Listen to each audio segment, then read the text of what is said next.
Fix Facebook Messenger not showing active friends. Hello everyone, welcome to this channel. I'm Emily and I'm here to help you out today. So without any delay, let's get started. Now first of all, make sure that you have an updated and the latest version of the Messenger application on your device.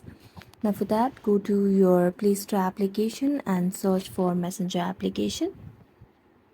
So as you can see, it is updated and we have the latest version of the application on our device. So we're just going to tap on open and it will lead us to the home page of Messenger application. Make sure you are logged in. Then tap on the three lines at the top left corner of the screen.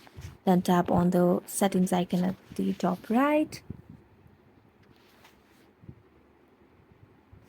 Then it will lead you to your profile. After that, you can scroll and you can see the option of active status over here. So just tap on active status. And as you can see, it is turned off right now. Make sure that you toggle it on. So this will show when you're active and show when you're active together with your friends.